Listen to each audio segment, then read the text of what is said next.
الحمد لله وحده والصلاة والسلام على من لا نبي بعده ولا رسول بعده ولا معصوم بعده. أما بعد فأعوذ بالله من الشيطان الرجيم. بسم الله الرحمن الرحيم. وإذ تأذن ربكم لئن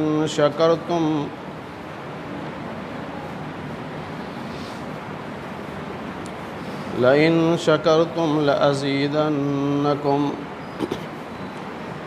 ولئن كفرتم إن عذابي لشديد. قال رسول الله صلى الله عليه وسلم: من لم يشكر الناس لم يشكر الله. اللهم صل على محمد وعلى آل محمد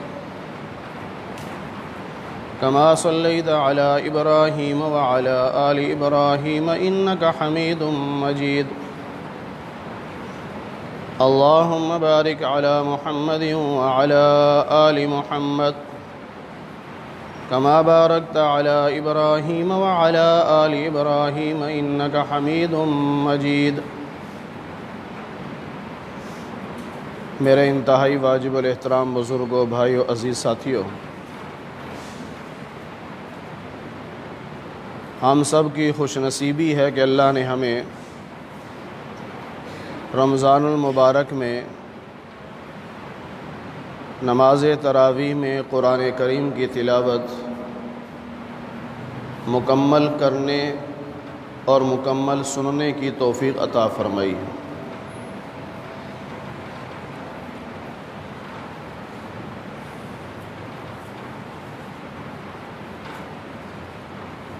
یہ اللہ رب العزت کی مہربانی ہے،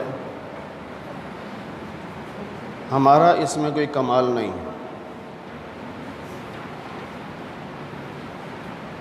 دنیا کا نظام اللہ نے ایسا بنایا ہے کہ مختلف کاموں کے لیے اللہ نے مختلف بندوں کا انتخاب کیا.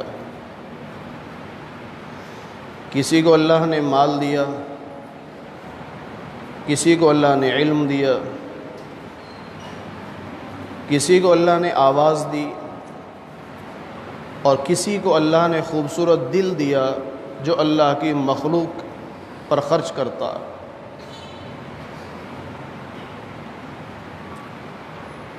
یہ اللہ کی تقسیم ہے، اور اس تقسیم کا اصل امتحان ہے. جس کو رب نے آواز دی اس سے آواز کا حساب ہوگا کہ اس آواز کو کدھر استعمال کیا. لوگ آواز کا فائدہ اٹھا کر گانے گاتے ہیں، اپنی آخرت برباد کرتے ہیں، اور خوش نصیب ہیں جو اپنی آواز کو اللہ کے قرآن کے لیے استعمال کرتے ہیں. اللہ نے حافظہ دیا، ذہانت دی، لوگ دنیا پہ خرچ کرتے ہیں، لیکن حافظ قرآن خوش نصیب ہیں جو اس حافظے کو اللہ کے قرآن پر استعمال کرتے ہیں.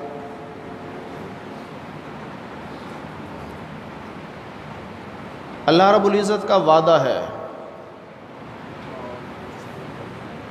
کہ اللہ نے تمہیں جو نعمتیں دی ہیں جب ان پہ اللہ کا شکر ادا کرو گے اللہ نعمتوں میں اضافہ کر دے. یہ اللہ کا وعدہ ہے. لئن شکرتم لازیدنکم، اگر شکر کرو گے نعمتیں بڑھاؤں گا. ولئن کفرتم، اگر ناشکری کرو گے ان عذابی لشدید، پھر اللہ کی پکڑ بڑی سخت ہے.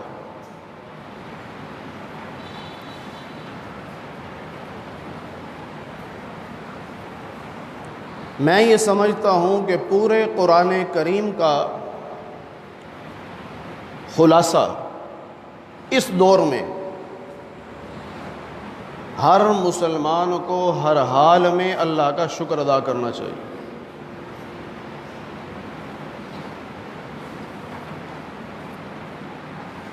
شیطان کی محنت کہ بندہ ناشکری کرے. سورہ اعراف کا دوسرا رکوع پڑھ لیں.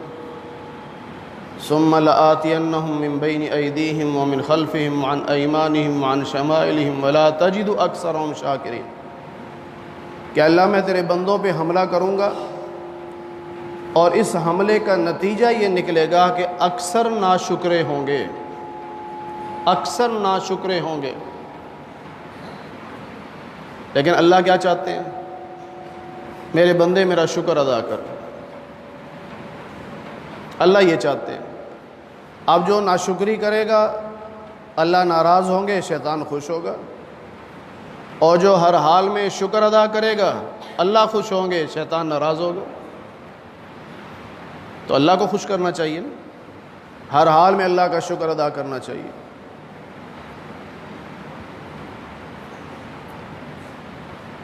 ہم لوگ بحیثیت قوم، مسلمان قوم، حقیقت یہی ہے کہ ناشکری کی طرف جا رہے ہیں، بہت ناشکری۔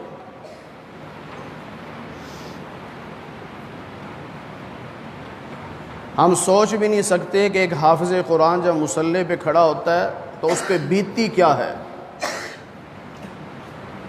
ہم سمجھتے ایسے ہی کھڑا ہے، پڑھ رہا ہے بس، کیونکہ ہمارے اوپر تو دباؤ نہیں ہوتا نا، ہم تو پیچھے کھڑے ہیں۔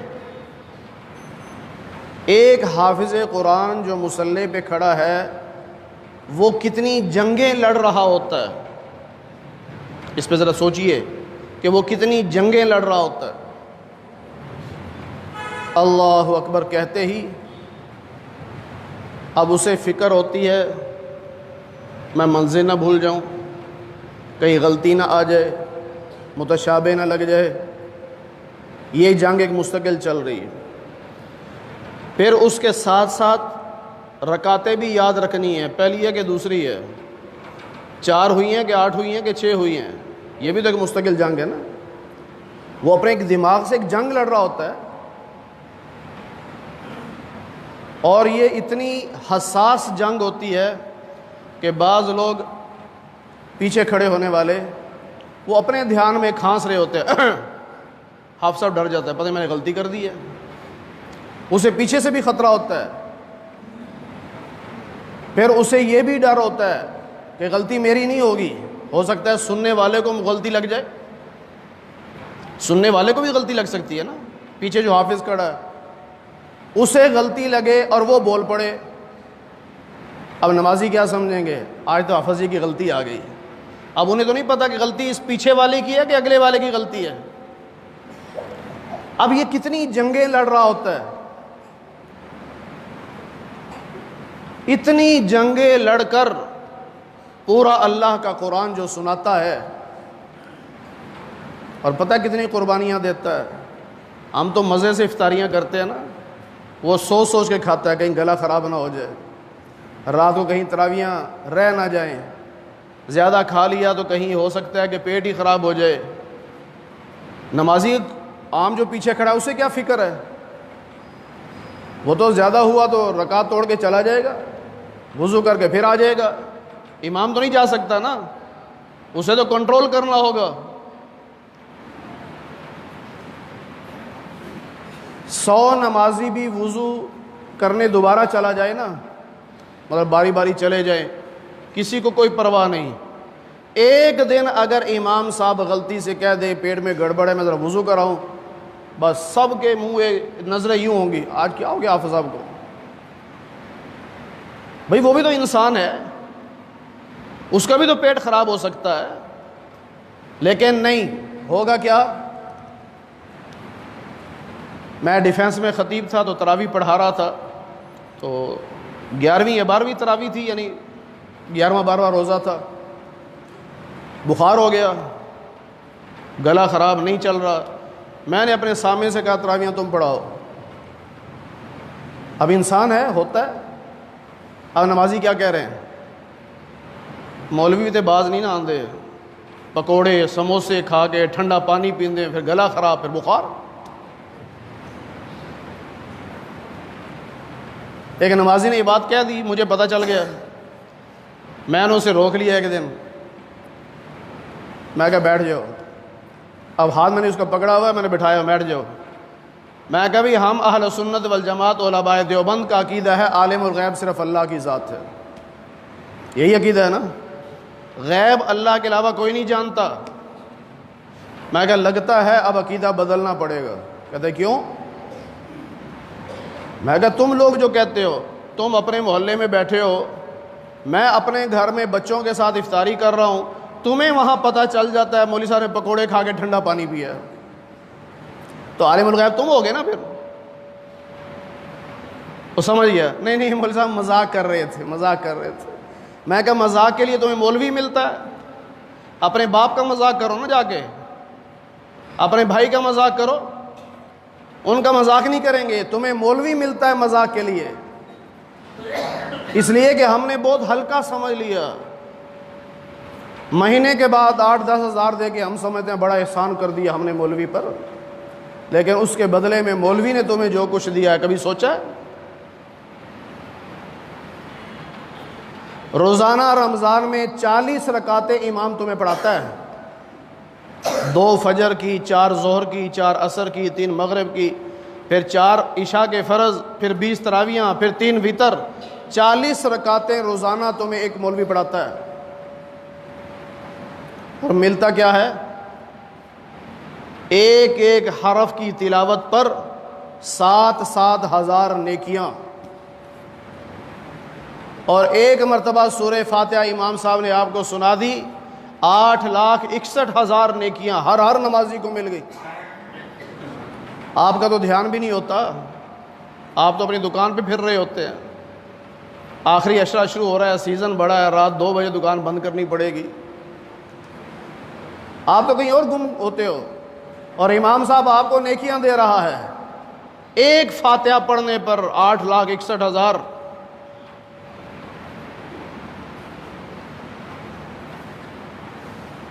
اور 40 مرتبہ جو سورہ فاتحہ آپ کو سناتا ہے ایک دن میں، 3.5 کروڑ نیکیاں صرف سورہ فاتحہ کی ہیں۔ اور میں حساب لگا رہا تھا کہ کم از کم روزانہ ایک حافظ، ایک مولوی، ایک امام جس سے آپ کچھ نہیں سمجھتے، رمضان میں 1 ارب کے قریب نیکیاں آپ کو دیتا ہے۔ آج نہیں پتا آپ کو کہ کیا قیمتی چیز ہمیں دے رہا ہے، تو قیامت کے دن پتہ چلے گا نا، جہاں پیسے نہیں ہوں گے، نامہ اعمال تولے گا ترازو برابر، نیکیاں بھی گناہ بھی برابر، اللہ کہیں گے جا ایک نیکی لے کے آ۔ یہ صرف سبق سکھانے کے لیے ہوگا، بتانے کے لیے، جاؤ ذرا۔ اب پھر رہا ہے ماں کے پاس، باپ کے پاس، دادا کے پاس، بھائیوں کے پاس، بیوی کے پاس، سب کے پاس، کوئی نہیں دے رہا، ایک نیکی دینے کو تیار کوئی نہیں۔ یوم یفر المرء من اخیہ وامہ وابیہ وصاحبتہ وبنیہ، کوئی نہیں دے رہا۔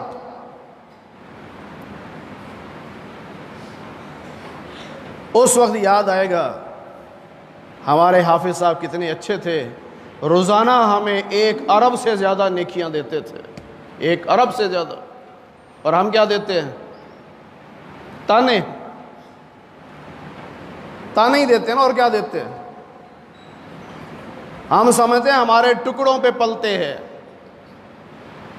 کئی لوگ ہیں وہ جی ہماری زکاتوں پہ پلتے ہیں، ہمارے ٹکڑوں پہ پلتے ہیں۔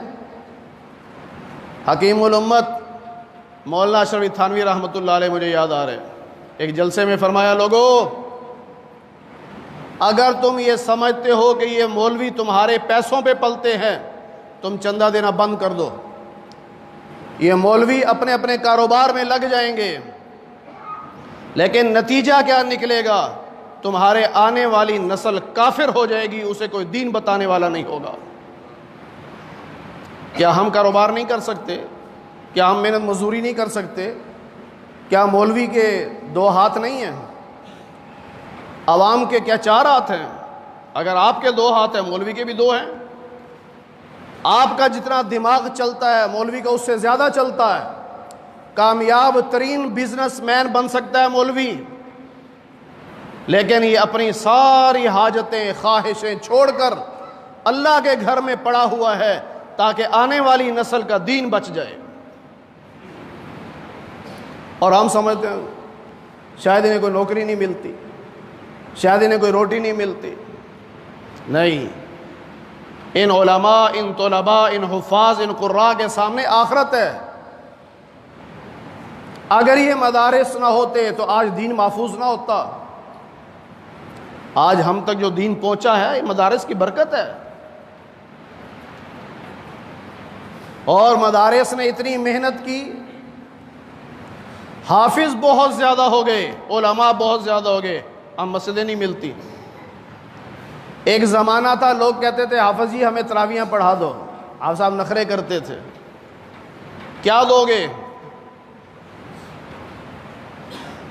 آج 30 سال پیچھے چلے ہیں آپ، کیا دو گے؟ آپ صاحب غریب لوگ ہیں، ہم کیا دے سکتے ہیں؟ آپ کو ایک سوٹ دے دیں گے، کوئی مٹھائی کا ڈبہ دے دیں گے۔ نہیں نہیں، میں نے تو اتنے 1000 روپے لینے ہیں، اور کھانے میں ڈیمانڈیں ہوتی تھی، یہ کھانے کھاؤں گا۔ اور اب یہ مدارس کی برکت ہے، اب حافظ کہتا ہے مجھے سنانے دو، مجھ سے 20,000 پلے سے لے لینا، میں مسجد کی خدمت کروں گا۔ باپ آ کے کہتا ہے مولوی صاحب میرے بیٹے کو قرآن سنانے دو، آپ کی مسجد کا جو کام ہے مجھے بتاؤ، میں کروا دیتا ہوں، میری خواہش ہے کہ میرا بیٹا مسجد میں قرآن سنائے۔ یہ مدارس کی کامیابی ہے، اتنی محنت کی، اتنے حافظ، اتنے قاری تیار کر دیے۔ یہ تو قیامت کے دن پتہ چلے گا نا۔ انہیں معمولی نہ سمجھو، ان کی محنتوں کو معمولی نہ سمجھو، یہ معمولی لوگ نہیں ہیں۔ ہم اہل اللہ وخاصتہ، یہ اللہ کے قریبی لوگ ہیں، اللہ کے خاص لوگ ہیں۔ ہم ڈھونڈتے ہیں نا، کوئی کام پھنس جائے تو کہتے ہیں یار وہ عدالت میں ایک کام ہے، کوئی جج کا قریبی دوست نہیں پتا، کوئی ڈھونڈو تو صحیح، یا تھانے میں کام ہے، وہ ایس ایچ او کا کوئی قریبی بندہ ڈھونڈو۔ قیامت کے دن جان چھوٹے گی، لوگ ڈھونڈیں گے اللہ کے ولی کدھر ہیں، اللہ کے قریبی کدھر ہیں۔ اللہ کے نبی نے بتایا جو حافظ قرآن ہیں یہ اللہ کے قریبی لوگ ہیں، یہ اللہ کے گھر کے لوگ ہیں، ان سے دوستی لگاؤ، یہ تمہارے کام آئیں گے۔ ہم جب حفظ کرتے تھے ہمیں استادوں نے ایک واقعہ سنایا تھا، آپ کو بھی سنا دوں، ایمان تازہ ہو جائے گا۔ ایک جگہ مدرسہ کھلا تو محلے کے ایک آدمی نے کہا کہ قاری صاحب آپ بچوں کو نہ بھیجا کریں روٹی کے لیے۔ ہمارے دور میں بھی ایسا ہی تھا، کچن نہیں ہوتا تھا، بس چولہا ہوتا تھا، نہ باورچی ہوتا تھا۔ باری باری محلے میں جاتے تھے، ہر گھر سے دروازہ کھٹکھٹایا، چھابے میں روٹیاں ڈالی اور بالٹی میں سالن ڈالا، اسی میں چکن، اسی میں جو ہے وہ دال ہے، اسی میں سبزی ہے، سب کچھ مکس ہوتا جا رہا ہے۔ بس مدرسے میں آ کے سب کو ایک دفعہ تڑکا لگایا، چلو بھائی کھا لو۔ تو اس محلے کے آدمی نے کہا کہ قاری صاحب بچوں کو نہیں بھیجنا، یہ کام میں کیا کروں گا۔ اچھی بات ہے، آپ اللہ والوں کی خدمت کرو۔ اب وہ روزانہ روٹی لے کے آتا، ایک دن چھٹی کر دی قاری صاحب نے اور وہ لیٹ ہو گیا، دیر ہو گئی اس کو۔ تو جس طرح یہاں بچے اب کھیل رہے ہوں کہ بھائی ہمارا ناشتے کا ٹائم ہے، کدھر گیا، آیا نہیں۔ وہ کہیں گلی سے آ رہا تھا تو ایک بچے نے کیا دیا، وہ ساڈا ٹگا کتنے گیا آج، ڈھگا نا بیل جو ہوتا ہے بیل، ہمارا بیل کدھر گیا۔ اس کو بڑا غصہ لگا کہ میں ان کی خدمتیں کروں، روٹیاں لے کے آؤں اور یہ مجھے بیل کہہ رہے ہیں۔ آیا، روٹیاں رکھی، کہتا قاری صاحب آج کے بعد میں نہیں کوئی کام کروں گا، تم جانو، تمہارے طالب علم جانے۔ بعض لوگ یہ سمجھتے ہیں نا کہ میری وجہ سے مدرسہ چل رہا ہے، ہمیں بھی کہیں ملتے ہیں، مول صاحب ہماری بات نہیں مانی، فلاں طالب علم نے بدتمیزی کر دی، چندہ بند۔ ہمیں دیتے ہو چندہ، اللہ کے نام پہ دیتے ہو تو دو، اگر کسی انسان کے لیے دیتے ہو تو آج ہی بند کر دو۔ تمہارے چندوں کا اللہ محتاج نہیں ہے، اللہ کی رضا کے لیے دینا ہے تو دو، آخرت میں فائدہ ہوگا۔ اور اگر سمجھتے ہو کہ نہیں ہماری وجہ سے مسئلہ چل رہا ہے تو یہ ہماری بھول ہے۔ اس نے کہا جی آج کے بعد میں کچھ نہیں کروں گا۔ قاری صاحب کوئی بات نہیں، اللہ وارث ہے۔ رات کو وہ سویا تو خواب میں کیا دیکھتا ہے، قیامت کا دن ہے، نامہ اعمال تل رہے ہیں، حساب کتاب ہو رہا ہے، لوگ پریشان کھڑے ہیں کہ پتہ نہیں میرا کیا بنے گا، وہ بھی ایک جگہ کھڑا ہے پریشان۔ اچانک کیا دیکھتا ہے کہ مدرسے کے طالب علم جس طرح یہاں شرارتیں کرتے ہیں وہاں بھی یوں شرارتیں کرتے کرتے ایک دوسرے کو ہنسی کھیل کرتے ہوئے جا رہے ہیں پل صراط کی طرف، مزے سے جا رہے ہیں۔ ایک ہی نظر پڑ گئی، کہتا ہے وہ ہمارا بیل کھڑا ہے، اس کو بھی ساتھ لے لو۔ اتنا کہا تو وہ بھی خوش ہو گیا کہ چلو مجھے طالب علم نے پوچھا ہے، ساتھ لے کے جا رہے ہیں جنت میں۔ اتنے میں آنکھ کھل گئی، اب سمجھ گیا اللہ نے مجھے اشارہ دیا ہے کہ اگر جنت میں جانا چاہتا ہے تو ان مولویوں کی خدمت کر، ان طلباء کی خدمت کر، یہ تجھے جنت میں لے جائیں گے۔ بس اٹھتے ہی مدرسے میں آیا، قاری صاحب معافی دے دو، یہ طالب علم مجھے جو مرضی کہیں، چاہے جوتے ماریں، گالیاں دیں، جب تک میری زندگی ہے میں روٹیاں اکٹھی کر کے ان کو لا کے دیتا رہوں گا۔ ہمیں آج نہیں نا پتا کہ کتنے قیمتی لوگ ہیں یہ بچے، یہ حافظ، یہ قاری، یہ مولوی کتنے قیمتی ہیں، آج ہمیں نہیں پتا، کیونکہ ہماری آنکھوں پہ نا پیسہ اور ڈالر کی چربی چڑھی ہوئی ہے۔ یہ تو مرنے کے بعد پتہ چلے گا، اس لیے ان حفاظ کی، ان قراء کی قدر کرو۔ میں نے حدیث پاک کی تلاوت کی، من لم یشکر الناس لم یشکر اللہ، جو لوگوں کا شکر ادا نہیں کرتا وہ اللہ کا بھی شکر ادا نہیں کرتا۔ اللہ کی مخلوق کا شکر ادا کرو، حافظ صاحب کو شاباش دو، اسے مبارکباد دو، اللہ آپ کا بھلا کرے، آپ نے ہمیں قرآن سنایا۔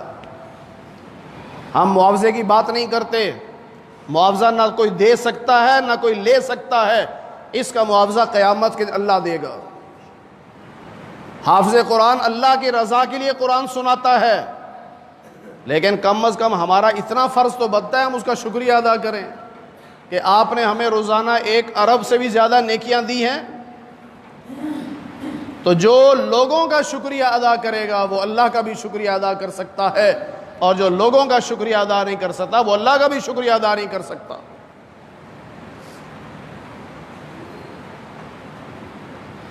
اور آپ کو یہ بھی معلوم ہے دنیا کفر، پوری دنیا کے کافر میڈیا کے ذریعے سے مدارس کو بدنام کر رہے ہیں۔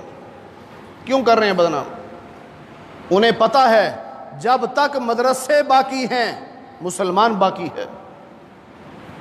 دین تو یہی پڑھا رہے ہیں نا، یہیں سے نئی نسل تیار ہو رہی ہے، اس لیے وہ مدرسوں کو بدنام کرتے ہیں، پروپیگنڈا کرتے ہیں، یہ دہشت گردی کے اڈے ہیں، یہ انتہا پرستی سکھاتے ہیں، یہ بنیاد پرستی سکھاتے ہیں، پتہ نہیں کیا کیا الزام لگاتے ہیں، سب جھوٹ ہے، آپ کی آنکھوں کے سامنے ہے۔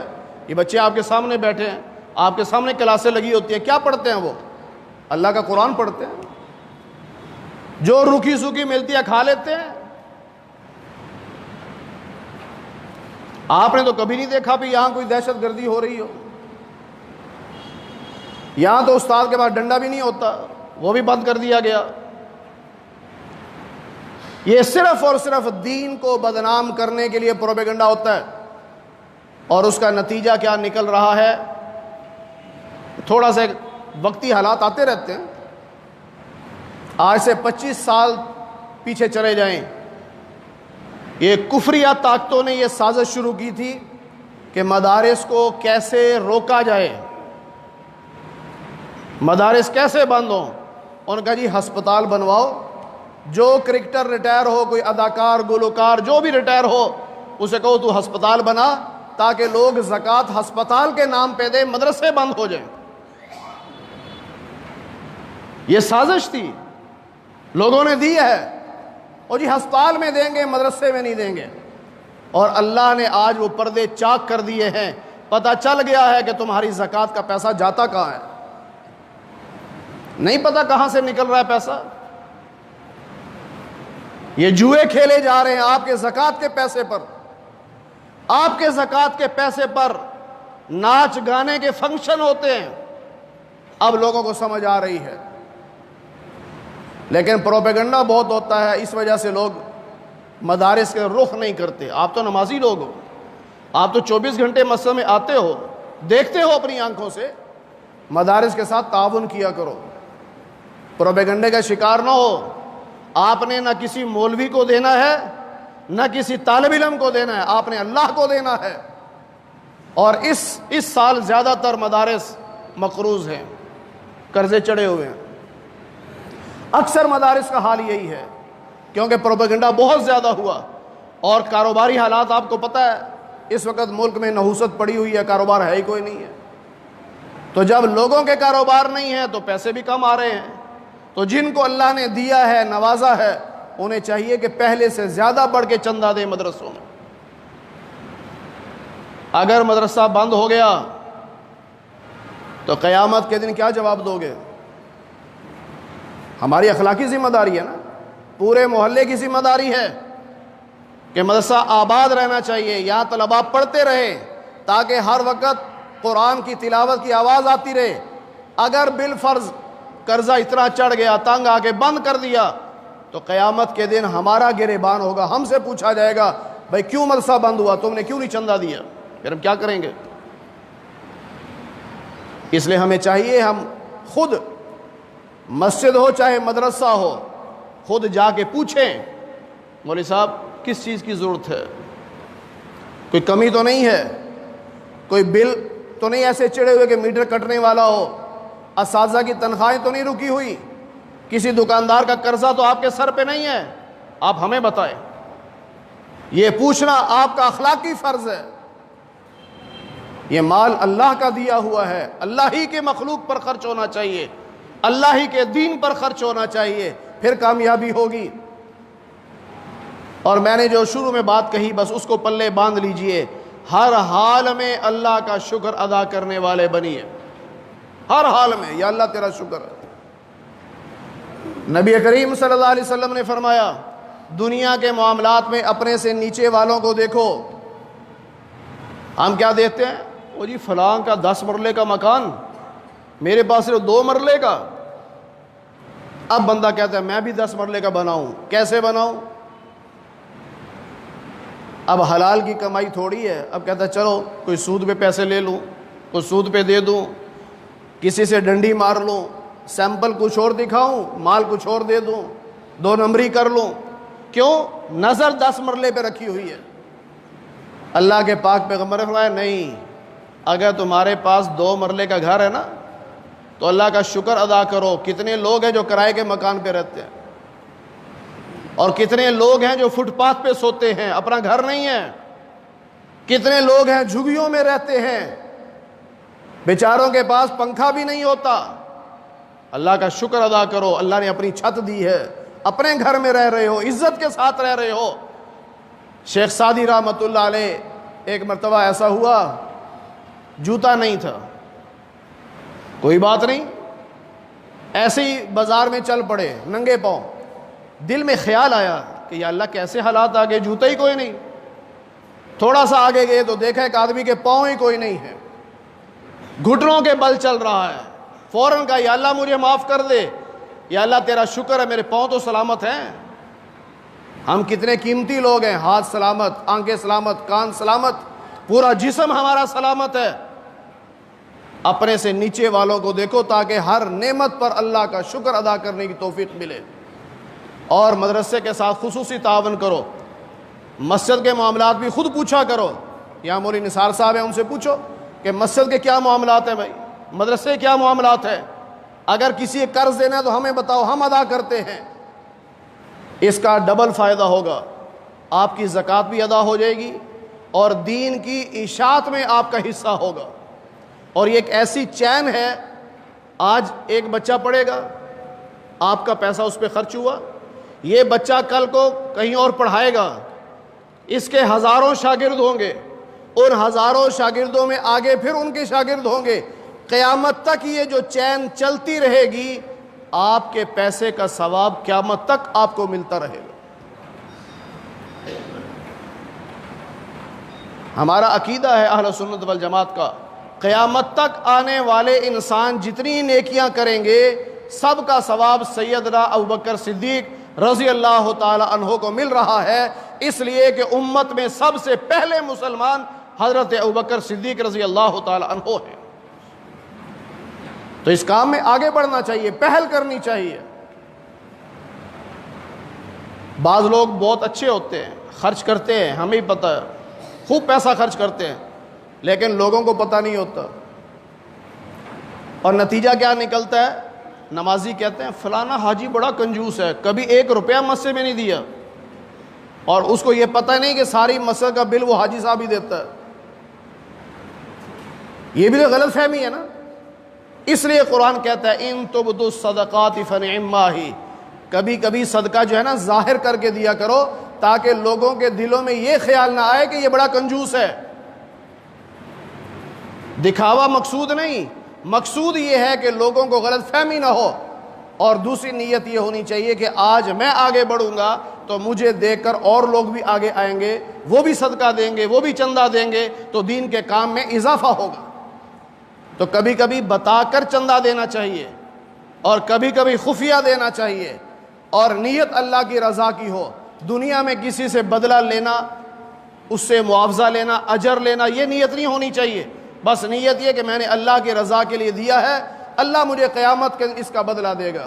اللہ تعالی ہم سب کو ہر حال میں اللہ کا شکر ادا کرنے کی توفیق نصیب فرمائے، اور اللہ تعالی ہمیں ان علماء، ان حافظ، ان قاریوں کی قدر کرنے کی توفیق نصیب فرمائے، اور جن حافظ صاحب نے قرآن کریم سنایا اللہ ہمیں ان کا شکریہ ادا کرنے کی توفیق نصیب فرمائے، اور جیسے انہوں نے ہمیں روزانہ اربوں کے حساب سے نیکیاں دی ہیں، اللہ اپنے شایان شان ان کو اجر عظیم عطا فرمائے، اور یہ مدارس جو آباد ہیں، جو ان کو چلا رہے ہیں، اللہ ان کی مشکلات میں آسانیاں پیدا فرمائے، اللہ ہر مدرسے کو قرض سے نجات عطا فرمائے، اللہ کرے قیامت کی صبح تک یہ مدرسے آباد اور شاد رہیں۔ وما علینا الا البلاغ المبین۔ الحمدللہ رب العالمین والعاقبۃ للمتقین، والصلاة والسلام علی سید الانبیاء والمرسلین وعلی آلہ واصحابہ اجمعین۔ اے اللہ ہم سب کے صغیرہ کبیرہ گناہوں کا معاف فرما۔ اے اللہ رمضان المبارک کی برکتیں، رحمتیں، سعادتیں ہمیں نصیب فرما۔ اے اللہ رمضان المبارک میں جو ہم نے روزے رکھے، نماز تراویح پڑھی، تلاوت قرآن کیا، اے اللہ صدقہ خیرات زکوٰۃ دی، اے اللہ اسے اپنی بارگاہ میں قبول فرما۔ اے اللہ آج اس مسجد میں جو قرآن کریم تراویح میں مکمل ہوا، اے اللہ اسے اپنی بارگاہ میں قبول فرما۔ اے اللہ قاری صاحب کے سنانے کو اور ان تمام نمازیوں کے سننے کو قبول فرما۔ اے اللہ اپنے شایان شان ان کو اجر عظیم عطا فرما۔ اے اللہ ان کی سوچ اور توقع سے زیادہ اجر عطا فرما۔ اے اللہ جتنے بھی مدارس اور مساجد ہیں، اے اللہ سب کی حفاظت فرما۔ اے اللہ سب کی مالی مشکلات کو دور فرما۔ اے اللہ سب کے قرضوں کی ادائیگی کا انتظام فرما دے۔ اے اللہ ہمیں اپنے مال میں سے ان طلباء علماء پر خرچ کرنے کی توفیق نصیب فرما۔ اے اللہ اپنے پاک کلام کی برکت سے بیماروں کو صحت کاملہ نصیب فرما۔ اے اللہ بے روزگاروں کو حلال رزق نصیب فرما۔ اے اللہ حرام کے لقمے سے، سود سے، رشوت سے، کرپشن سے، بددیانتی سے اے اللہ ہماری حفاظت فرما۔ اے اللہ قرآنی تعلیمات کے مطابق کفر سے، شرک سے، بدعات سے، رسم و رواج سے، منافقت سے، ریا اور دکھلاوے سے ہماری حفاظت فرما۔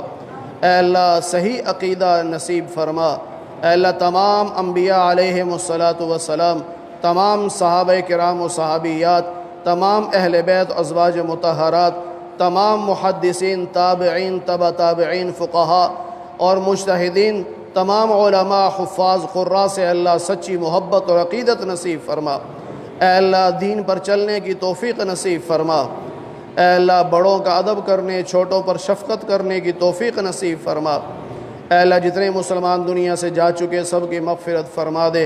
اے اللہ سب کو جنت الفردوس میں اعلیٰ مقام نصیب فرما دے۔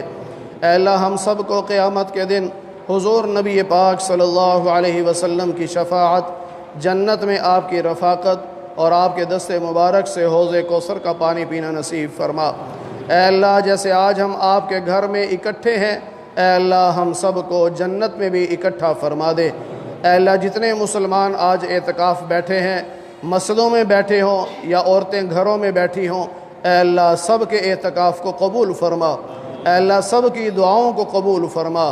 اے اللہ جتنے مسلمان تیرے راستے میں چل رہے ہیں، اے اللہ سب کا نکلنا قبول فرما، اے اللہ سب کی دعوت و تبلیغ کو قبول فرما، اے اللہ سب کی دعاؤں کو قبول فرما، اے اللہ تمام علماء کو اے اللہ ہر قسم کے شر سے محفوظ فرما، اے اللہ پوری دنیا میں امت مسلمہ کی حفاظت فرما، اے اللہ امت مسلمہ کو ظالموں کے ظلم سے محفوظ فرما، اے اللہ خصوصاً ہمارے ملک پاکستان کو استحکام عطا فرما، اے اللہ اندرونی بیرونی دشمنوں سے اس کی حفاظت فرما، اے اللہ پوری دنیا کا کفر اکٹھا ہو کر ہمارے ملک کو ختم کرنا چاہتا ہے، اسے برباد کرنا چاہتا ہے، اے اللہ اس ملک میں بے سکونی چاہتا ہے، اے اللہ ہم تیرے گھر میں بیٹھ کر تیرے سامنے ہاتھ پھیلاتے ہیں، اے اللہ ہمارے ملک پاکستان کی حفاظت فرما، اے اللہ یہاں کے رہنے والے تمام باشندوں کی حفاظت فرما، اے اللہ ہمارے اس ملک کو امن اور سکون کا گہوارہ بنا دے، اے اللہ عزت والی عافیت والی اے اللہ روزی نصیب فرما دے، اے اللہ رزق وافر مقدار میں عطا فرما دے، اے اللہ ہر قسم کی پریشانی سے ہمارے ملک کی حفاظت فرما دے، اے اللہ محض اپنے فضل و کرم سے حضور نبی پاک صلی اللہ علیہ وسلم کے صدقے سے ہماری دعاؤں کو قبول فرما لے، وصلی اللہ علی النبی الکریم برحمتک یا ارحم الراحمین۔